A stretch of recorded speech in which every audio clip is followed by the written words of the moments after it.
Hello. Isn't it a great day in the Lord?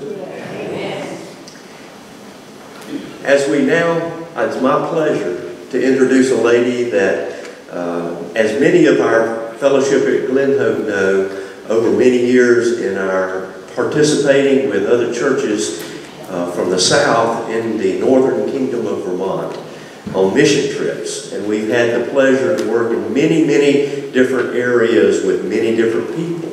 But over those years, we also had the blessings to come to know a lady, Sue Thomas. Now, many of you probably remember a TV show, Sue Thomas FBI. But we got to meet the real Sue Thomas.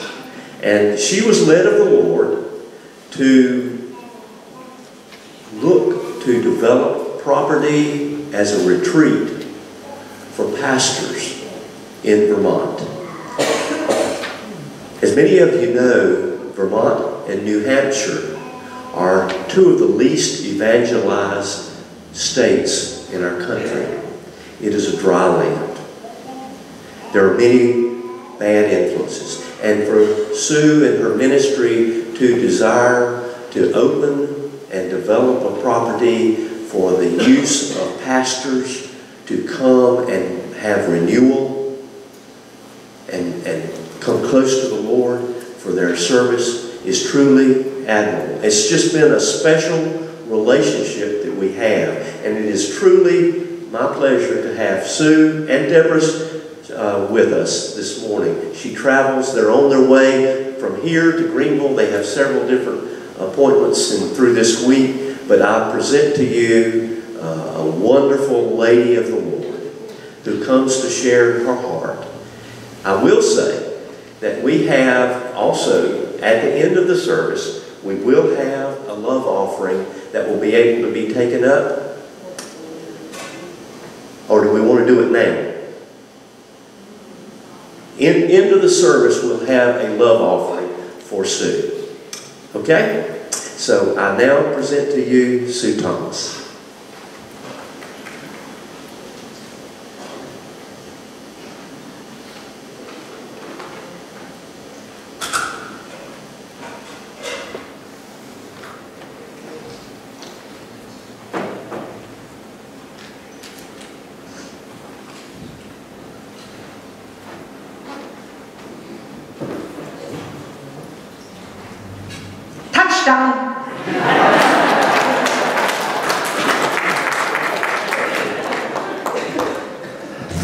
What a joy and a privilege it is to be with you this morning. Thank you for receiving me. Thank you for inviting me. Thank you for the spring that you are having. We have traveled from the north. In Vermont, we still have 2 feet of snow. It's blizzard and it's cold. Our whole journey down here was to see the attributes of God, the beautiful flowers, the budding trees, the warm weather. Last night I had to even speak with the fan instead of the heat. So thank you for the homecoming and bringing me here. Before I get started, I need to truthfully share with you that I did not come this morning as a pastor nor a preacher, for I'm not. I do not come as a teacher either. But if there is one title that I carry all the days of my life, and that, as a witness, being profoundly deaf since the age of 18 months, my eyes have been everything to behold the majestic splendor of His beauty, to be able to communicate with my brothers and sisters. Like that woman so very, very long ago on that Easter morning, when Christ revealed Himself to her at the tomb. He commanded her to go to make it known that He was alive. I delight in following her footsteps, to go to make Him known wherever He sends me. The story that you're about to hear this morning is true. The names have not been changed to protect the guilty. I stand guilty as charged. My story could be called Mel Gibson, the good, the bad, and the ugly, or basically Die Hard. But it's this true story of the love, the grace, and the redemption of God. You see, I formerly worked for the FBI, but was wanted by God. The story starts out at the age of 18 months. Well, supposedly I was watching TV with my brothers, and that night the sound went off as I turned up the volume of the TV. My brother turned it down, I turned it up, they turned it down, I turned it up. Mom and Dad came into the room, wondering what all the racket was about. They thought that I was tired and cranky, and it was time to put me to bed. The next morning as I woke, I was totally oblivious to my surroundings. My mother spoke, sounds went off. She grew very concerned and called her neighbor who was a nurse. Once I was rushed to the hospital. The doctors examined me and turned to my mother and said those words that would follow her the rest of her life. There's no hearing there. She's profoundly deaf. And from that moment on, doctors and educators alike began to share with my parents it would be best to put me in a deaf institution, that I would never be able to learn, that I'd have a hard time even attempting to speak. But I was their only daughter. I was their youngest. They didn't want to send me away. And with that, they took a vow to do everything possible to allow me to live and to survive in the world of sound. One of the first tools came on car ride. As I got out and I stood on the curb, I looked up and I saw this gray monstrous castle. At least that's what it looked like to this little kid. And that day as I entered, I saw the high cathedral ceiling, the big stone fireplace, and I thought I was in some sort of a dungeon. But what really got my attention was two very large doors in the back of the room that opened very slowly that day. And out walked this little lady. And as she came walking towards me, I looked at her real hard and I thought, boy, does she look awful mean. But my next thought was, boy, does she awful old. She walked up to me and she extended her hand to shake my hand. And I made the mistake of shaking her hand. Why was the mistake? She let go. With that, she pulled me out of the room that she just came out of. And that day, I entered a room unlike any others that I've ever seen. It was a room filled with nothing but mirrors. Big mirrors on the wall, tall mirrors on the stand, small and medium-sized mirrors all over the table. She took 2 chairs that day, and she placed me in one. And she sat right next to me. And there we looked in the mirror at each other for a long time. And all of a sudden she started to play that silent mouth games I had grown to hate. And the games that my parents were playing, my brothers, relatives, friends, everybody. It was a game where they all knew the rules but me. Basically, I was constantly left out. She moved her mouth. Then she began to move her mouth. She reached down and she took my hand in hers. And she laid it very lightly on her throat. And as she began to move her mouth, I experienced the vibrations on that foot I never experienced before, and that really got my attention. The only problem, she was stopping her mouth and reached down to pick up a ball or an apple. And I've been waiting on the edge of my seat, waiting so desperately for her to move her mouth. And as soon as she did so, I lunged for her neck and I held on for dear life. I didn't realize that if you strangle someone, you get all the vibrations down. You know, maybe a little air kind of hissing out the side of the mouth. And she'd be wrestling with my hand, trying to get it off of her throat. And flopping up and down like gravity used to get it light and loose. And then back on her throat. I could feel the I could feel those vibrations. I would write about this little old lady. She was awful mean. Why? No matter how hard I tried to do what she wanted to do, it was never ever good enough. All I ever saw on her face was a frown, her head shaking. No, you didn't do it right. No, that's not right. Over and over and over. If I ever thought that that first half-hour session was my first and last, boy, was I wrong. She would be with me for the next 7 years.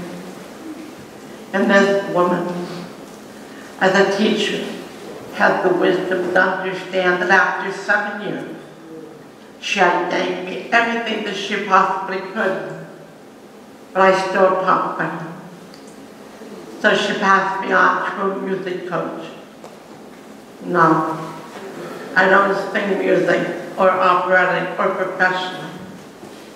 But with that music coach, it would enable me to get my voice to fluctuate up and down and up and down. And after years of music therapy, they brought in an English coach, where for years all I did was recite poetry for the correct articulation and enunciation. So many, many years has gone into this voice, and yet I know I still talk funny. And people say, oh, no, you don't. But I do. Well, how do you know that? I can be at the airport, the hotel and restaurant. Somebody, everywhere I go, will always come up and say, where are you from? You really have an accent. I know. I have been claimed to be German.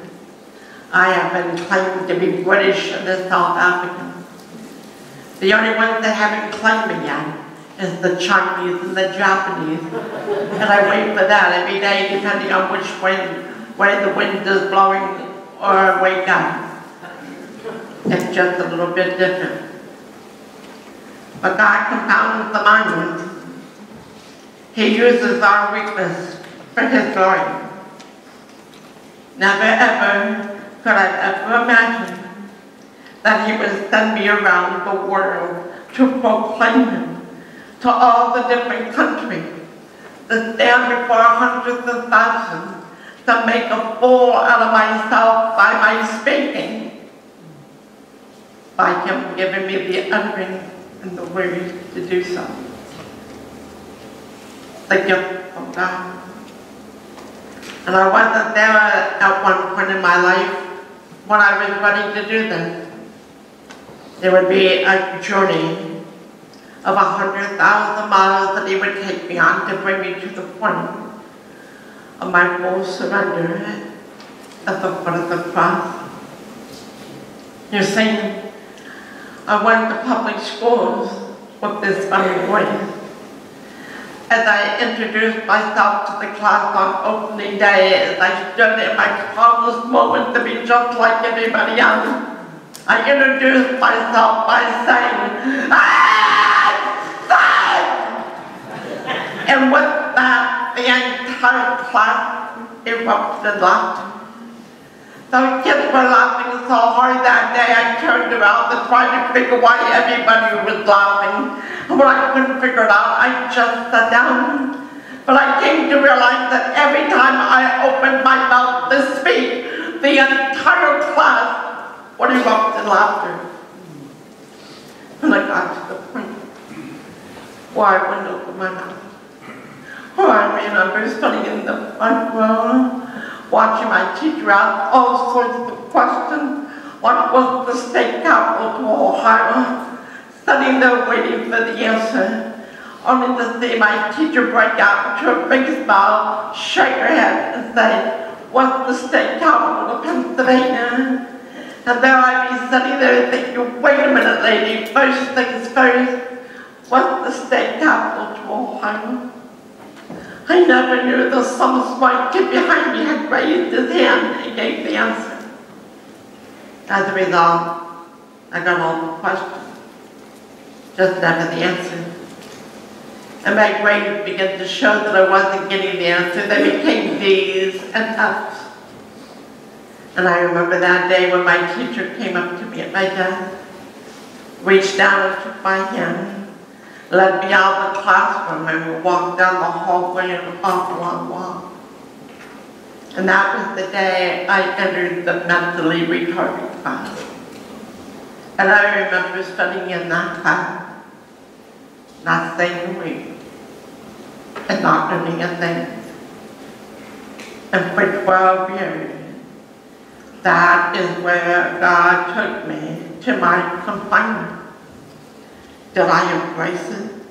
Was I thankful as the Word of God said we are to do? No.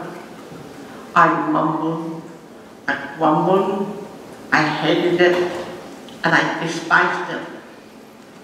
From that day on, basically, I began to realize that God made a tremendous mistake when He allowed the silent stone to be taken.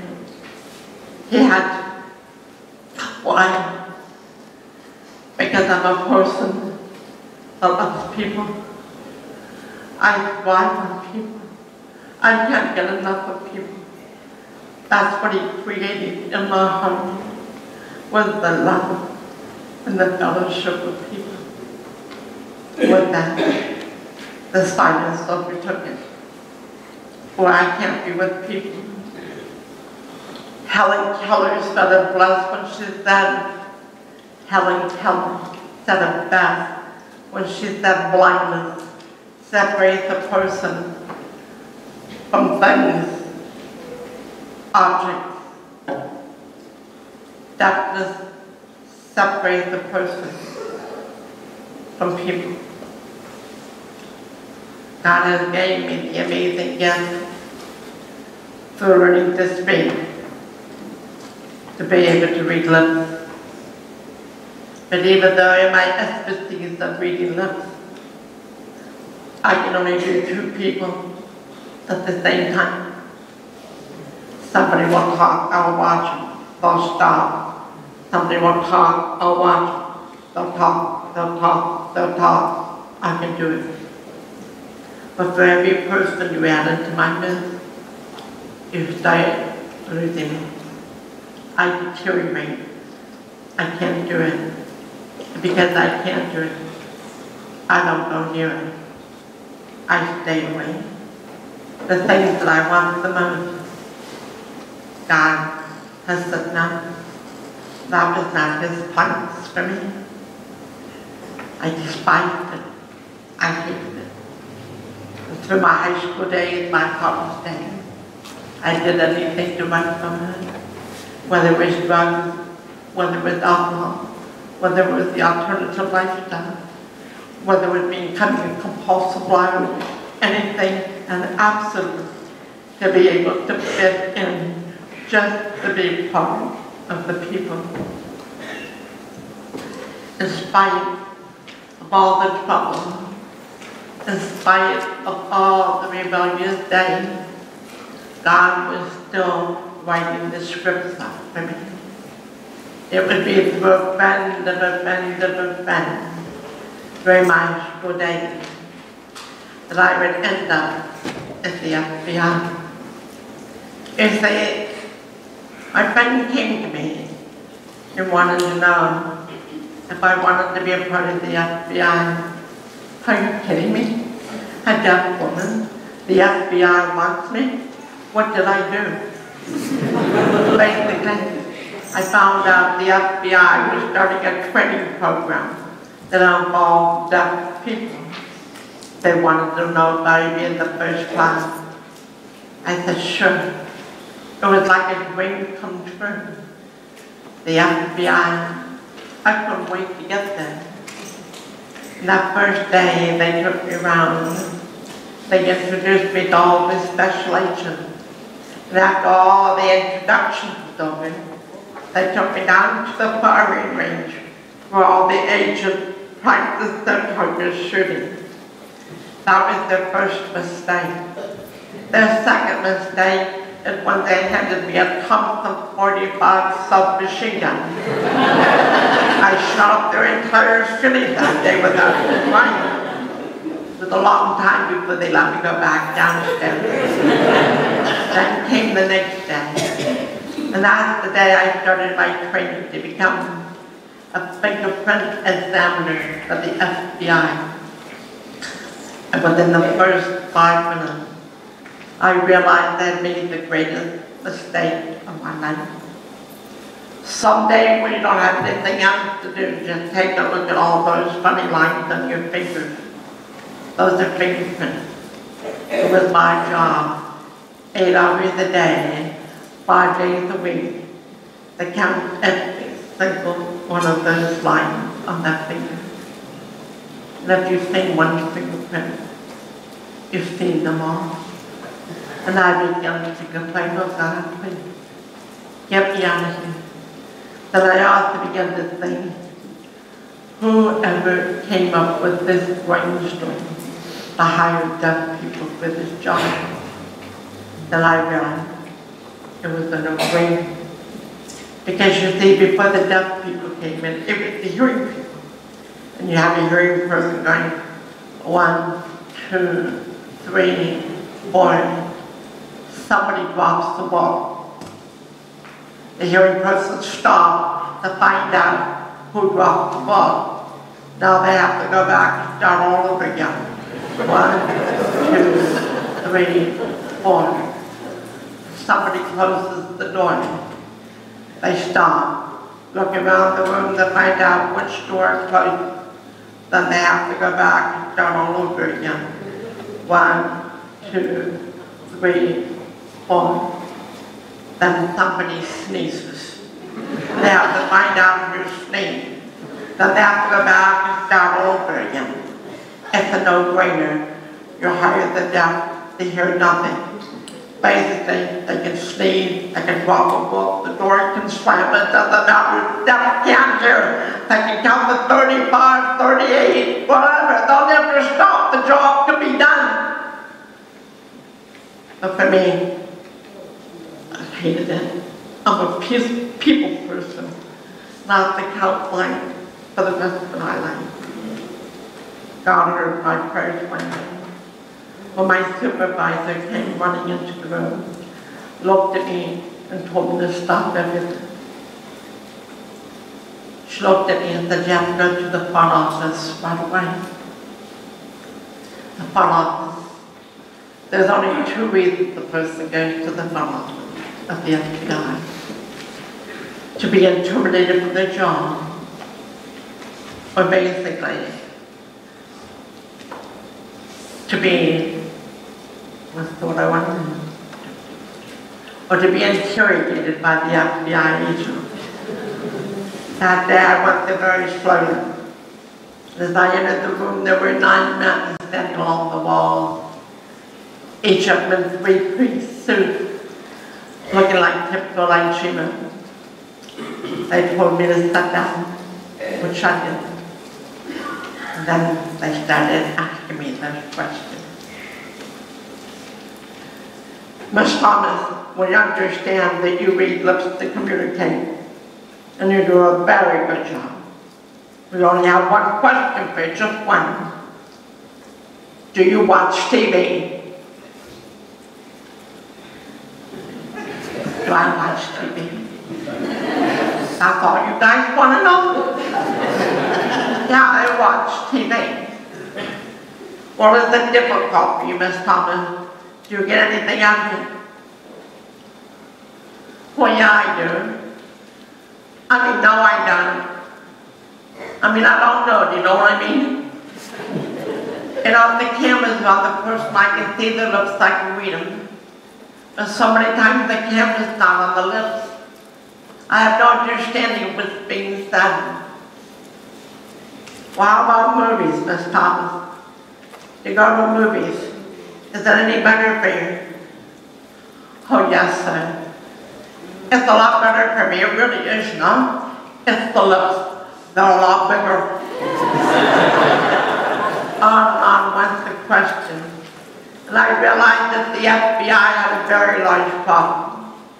They were working on a case in which they video filmed the suspect.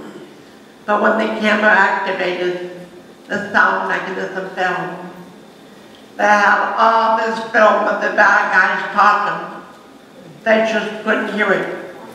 And they wanted to know if I would watch it and write down any words. I said, sure. From that day on, I never went back to reading fingerprints. I read lips for the FBI. And to sum up my job, I followed the bad guys around.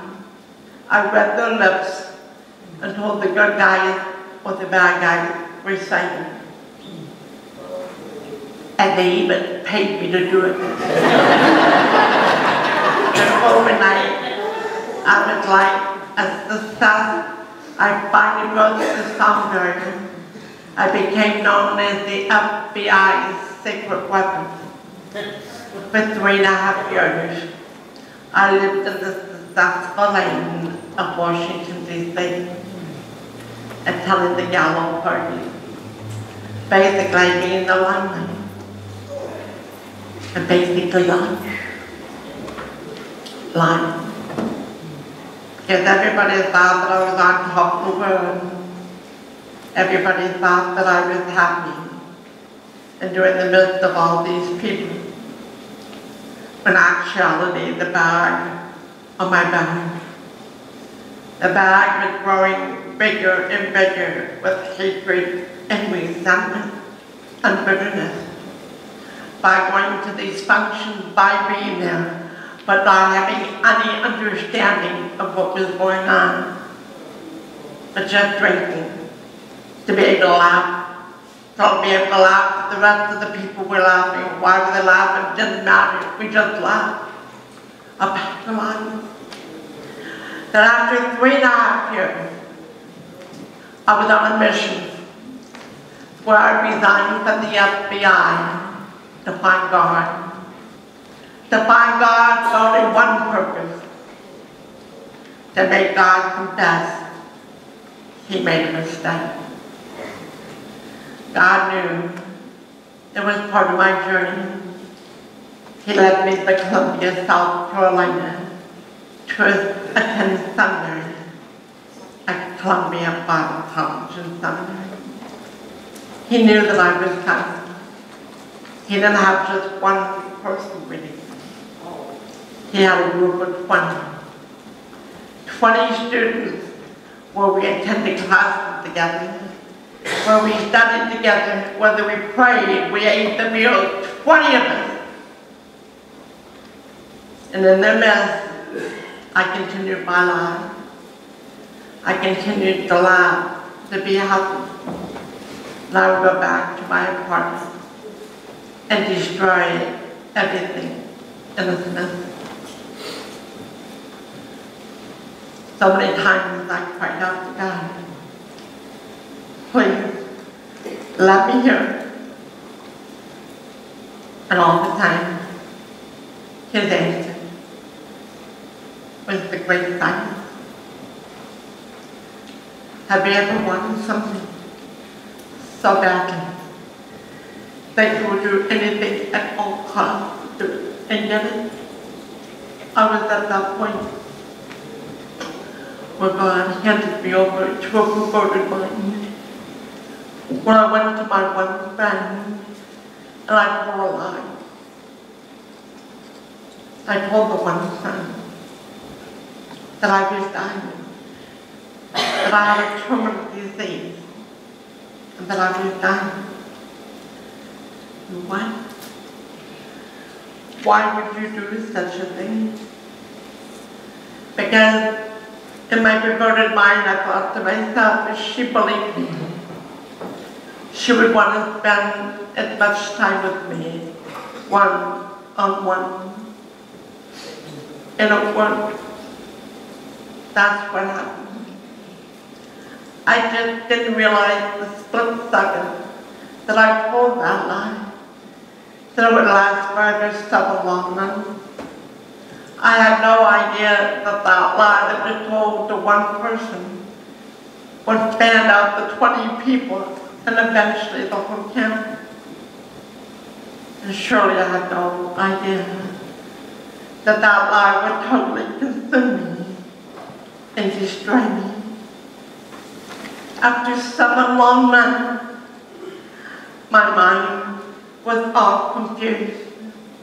The school was praying for a healing, and I thank God, who knows all and sees all, knew that I didn't need a physical healing, that I needed a spiritual healing.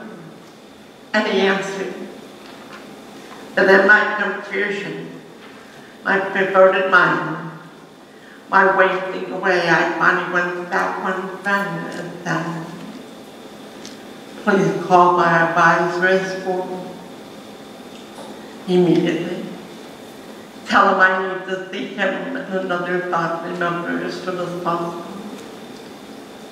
The next day, I met with those 2 men, and I confessed my sin.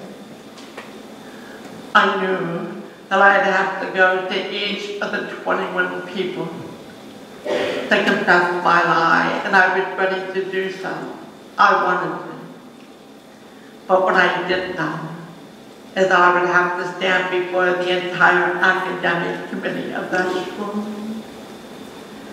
The night that I was to meet that committee was the longest, darkest, quietest night of my life.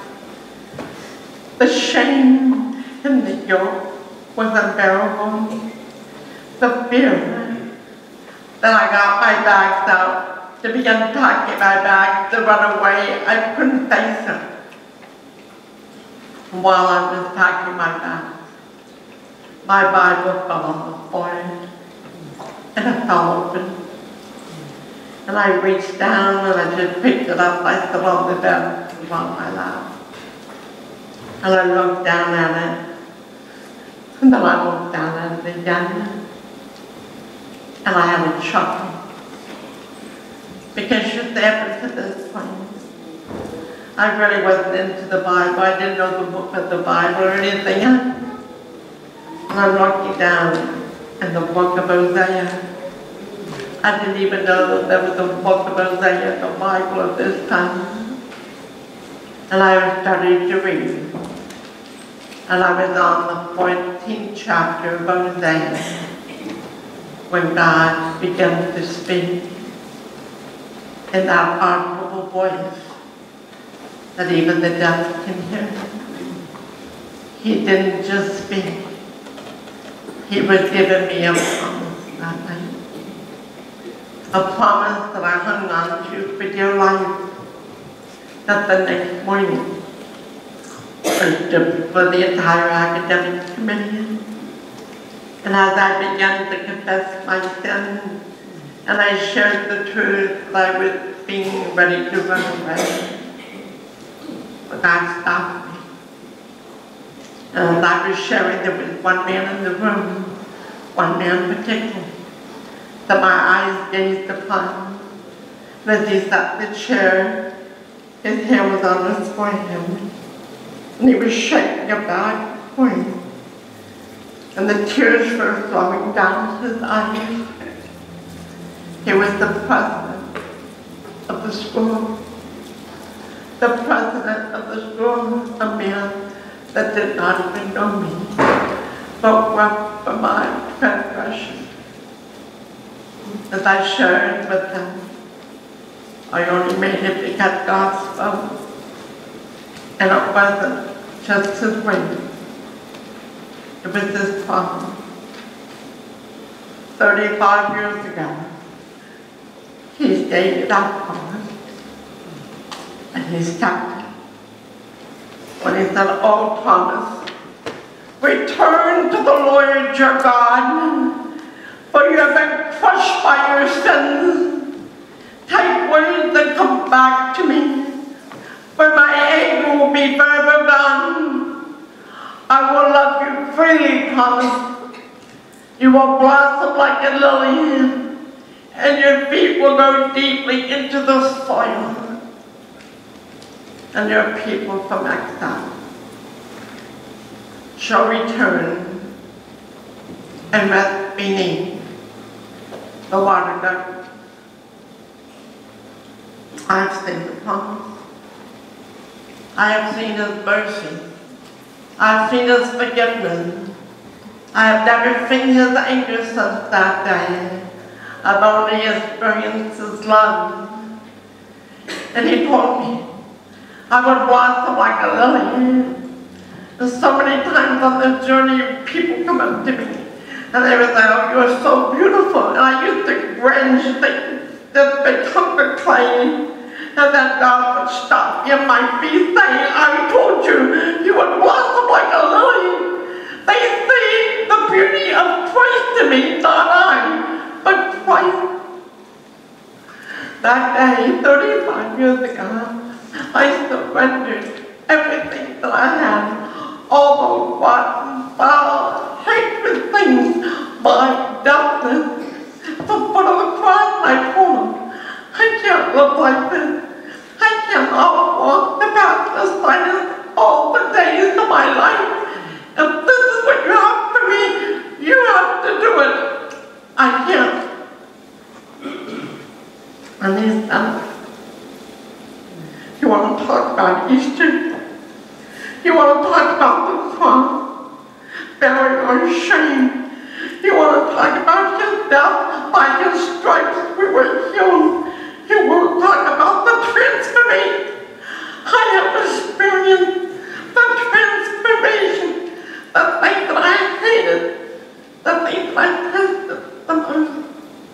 My doctor has become my best friend. The thing that I love. It is only in this silence that we will hear the still small voice of God. It is only in this silence that he will direct our path.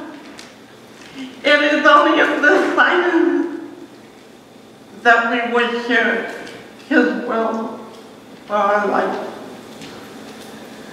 The silence will teach us if we allow. From that day on, I only have one desire: to go to every nation, to stand before every single generation, to proclaim his love and his faithfulness, and the transformation of Christ. I thought, boy, that's a pretty tall order. How will you do this to this deaf woman? And with him, with a twinkling of an eye, all he had to do was shoot the FBI. Because through the FBI, they came out with that weekly TV series, Sue Thomas, FBI. It was seen by a couple million here in the United States, but far more importantly, it is seen in 64 nations around the world. 64 nations know Sue Thomas, FBI, and we get the emails. And because of the TV show and the emails, I was convinced that I had to give the world the story, the true story, nothing but the truth of Sue Thomas, FBI, the story that Hollywood wouldn't even touch. I have on the book table today. Yes, he took me to those nations by the story. But again,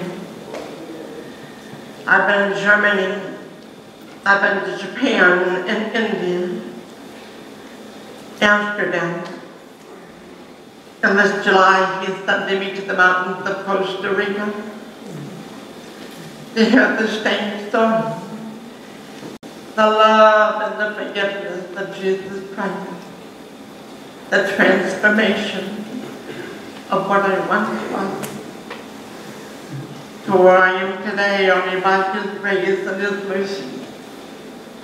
You see, in the last couple of years, He has still been teaching me over and over and over new lessons. It's almost like the older I get, the more lessons He has for me. A year ago, at Christmas, I suffered a stroke. I lost the whole right side of my body. I couldn't swallow, I couldn't walk. But you know, with amazing of everything, He never touched my speech. My speech was not affected, that I was able to witness in the hospital. This past summer, on July 4th weekend, I had a heart issue where I had to have a pacemaker put in. Once again, I was able to proclaim. The very doctor that was to do surgery walked into my room, and I said, "Are you a praying man?" And he looked me straight in the eye and he said, "I am not."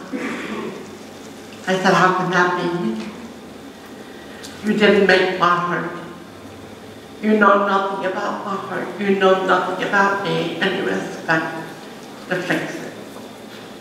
Don't you think you should be talking to the Maker who created it for a little hope and a little light? You know, God has gave you a sound mind, a gifted mind with education. He has given you the gift of the hands to do surgery. But I'm going to tell you the truth, the whole truth, and nothing but the truth. You are absolutely nothing. You cannot do one thing yourself. It is everything in Christ. You know, God, you can't even breathe on your own. Your very breath comes from God. And you want me to put myself under your hands on that table when you haven't even asked to help. I'll let God take care of this. So relax. I waited 5 days before I was able to have surgery. Each passing day I was supposed to be scheduled every day. Because of that, nothing by mouth, no water, no food. This went on for 5 days. My veins were collapsing. The day finally came when I was to have surgery. Down the albatross was there in the room. I grabbed your hands. And I started to bow down and praise and thanksgiving for this day. I started to pray for every single person that was part of the surgery team. Now you have to remember, I'm hooked up to all these monitors with my heart. My eyes are closed, holding on as I prayed. What I didn't realize, the more I was in touch with God, and I was into deeper and deeper prayer, my heart was climbing and raising stronger and stronger. And all the machines started blurring off, and the lights were going off without me knowing it. That when I finally said amen and opened my eyes, the room was completely filled with the medical technicians and the doctors that heard every single word of my prayer. We went into surgery. And right before they put me under, the doctor that was doing the surgery came up to me and put his hand on my lap and said, "Sir, I just want to tell you, I'm not going to be doing surgery today. Something has came up. We're going to have another doctor doing it." And I looked at him. "That's okay. You didn't cry." God brought another surgeon in. So when that man came up to me, I asked him the same question. "Do you pray?" "I do." "Do you believe in the Lord Jesus Christ as your Savior?" "I do." Have you prayed for this surgery? I have. Let's begin. When I woke up in the recovery, I never had such chest pains in my life. I couldn't breathe. I was doubled. Only to find out that my brother in the Lord was used by God to puncture my lung. Was I upset? No. I knew God was in control. This was God's way of now for me to read the lung department the same way I did the heart department. It was just another means to continue and on. I've learned the lesson that every single thing to give thanks to God, for it has been ordained through Christ Jesus. It is His will. I have learned this. What have I just learned recently? His will be done, not mine. Whatever I want, whatever my desires, let it go. Only to seek His will. You notice that daily, by not wanting anything, but only resting in Christ and waiting for all that He gives, will be the most incredible experience that we've ever had. No more our nose getting out of joint, no more our pits in our stomach by what we want, no more of fighting God by living a life by what we want. Thy will be done, not our will. I'm learning as I walk through the silence. And as a result, God has taught me. You're hearing people have a lot on your plate. You have a lot of disruption with all that you hear. I mean, when can you ever totally be in this silence? When will you ever truly hear the small voice of God? Unless you go to the silence and be shut up with God. The base sun coming to the foot of the cross. God gave me the insight to be able to find the place where man can come to be still beneath the shadow of the Almighty. In the silence, to hear His still small voice that will direct His path. It's in the beautiful attributes of Vermont, with the white running water, the green mountains, that we are carving out a niche, a refuge for prayer only. That's where man can come. No telephones, no cell phones, no computers, no technology whatsoever. Only with the Bible. They will come. They will walk totally with God in the silence. As we have volunteers coming up, and there have been some young kids, I have always said there's two things here. We do not run here. This is a different kind of place. Why don't we run? Because God doesn't run. We come here to walk with God. We come here not to be noisy, but to be in the silence. Why? Because if you listen, you will hear the voice of God. Our church today, they're lukewarm. Vermont, amen.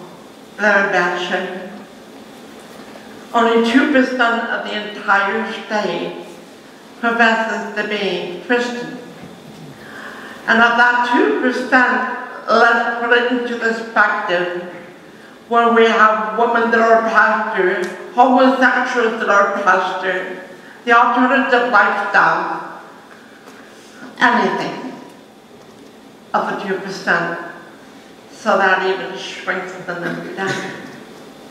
I attend a small Vermont church where the men do not read the Bible. We cannot get them to read the Bible, and there's one man, I work with him, and I say, promise me, you will only learn one verse while I'm gone. Just one verse. It's the shortest verse of the Bible. Surely you can remember this from the book of John, chapter 11. Jesus wept. Jesus weeps today for what he sees in our Christian walk, in our churches. I'm a witness. I've been in all the mega churches around this country.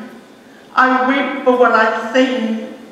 I weep that the sanctuary is no longer the sanctuary that's been aside as a different place for the holiness of God, where man can enter the room in silence and in prayer.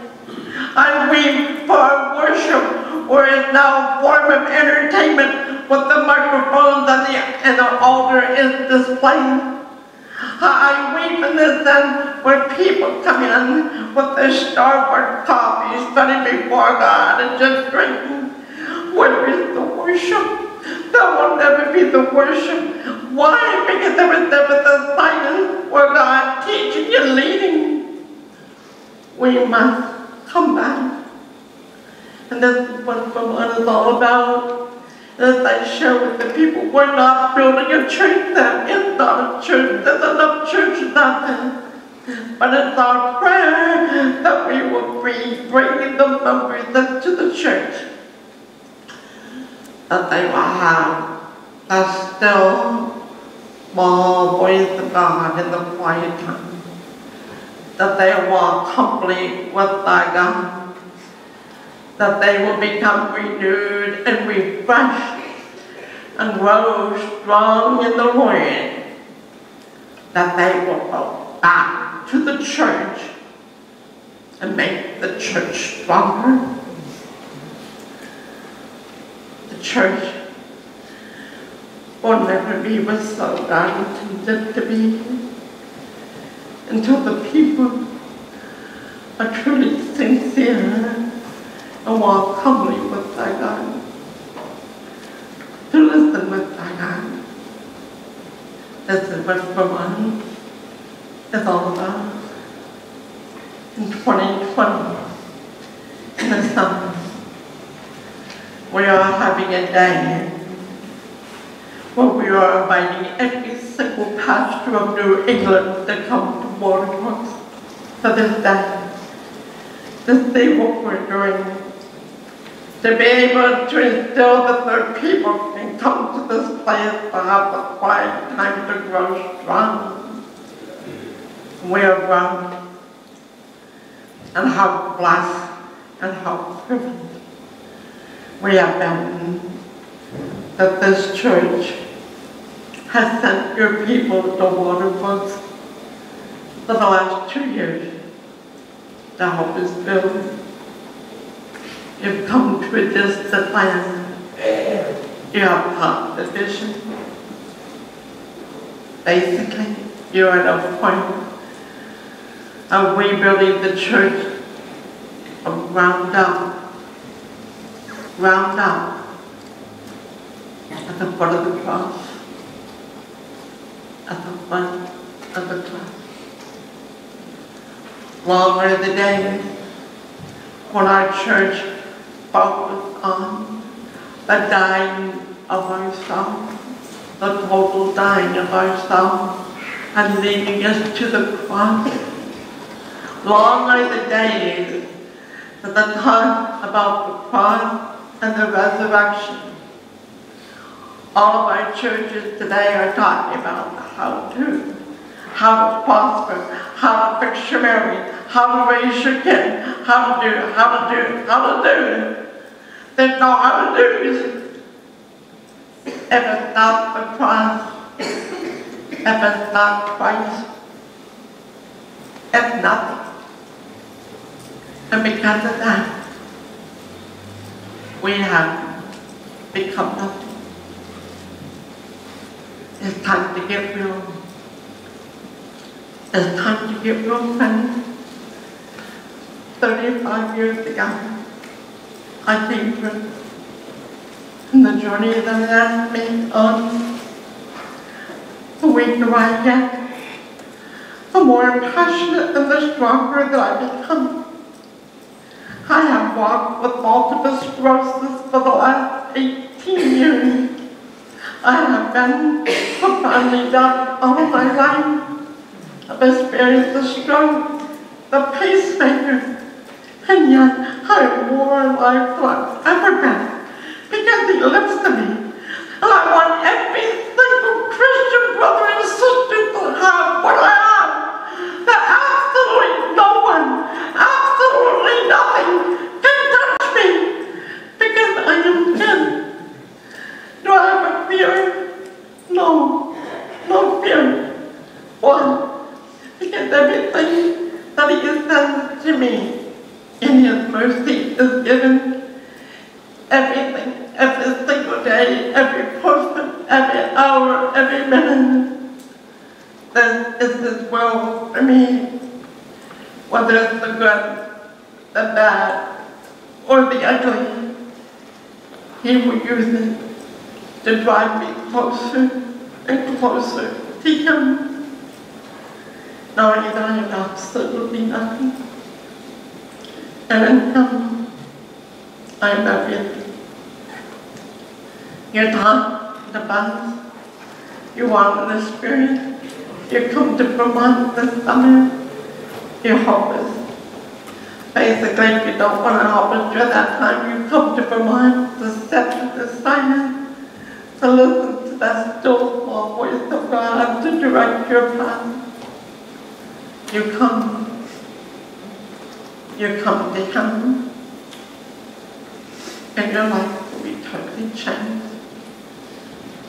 No more headaches, no more deep pits in the stomach, no more anger, no more confusion. Nothing can touch you because you're His. Stop. Well, that is the story, the true story of Sir Thomas F.B.I. And I never ever gave the story without giving my song.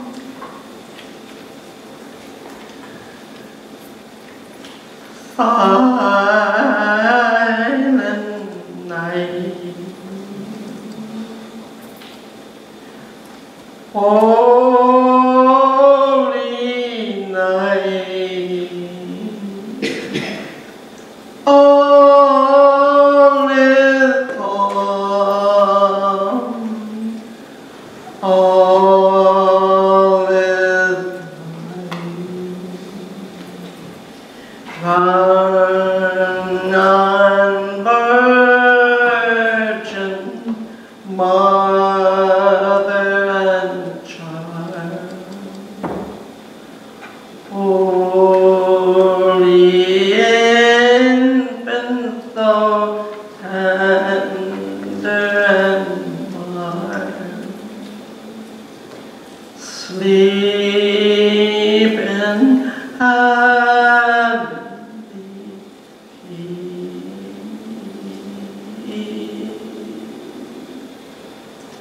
sleep and leave.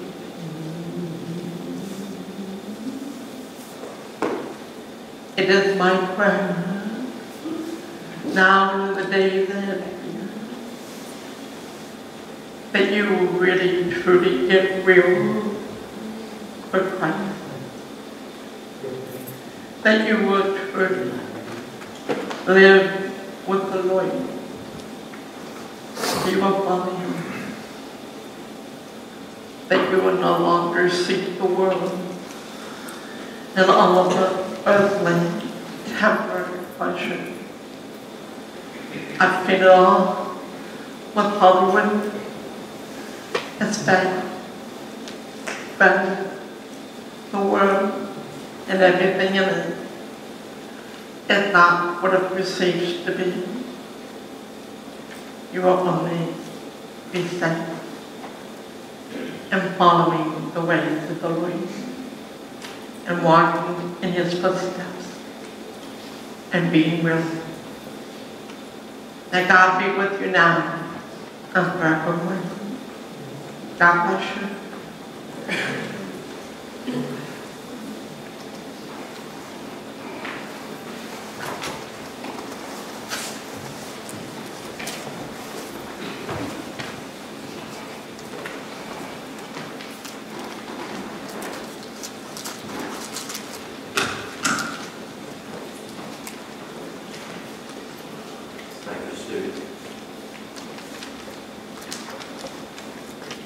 Just want to share that after the service today, there will be an opportunity for you to meet Sue, and she has her books and materials over here behind the podium in the center. So please make it an opportunity, if you wish, to come see her and possibly look at some of the materials that there may be.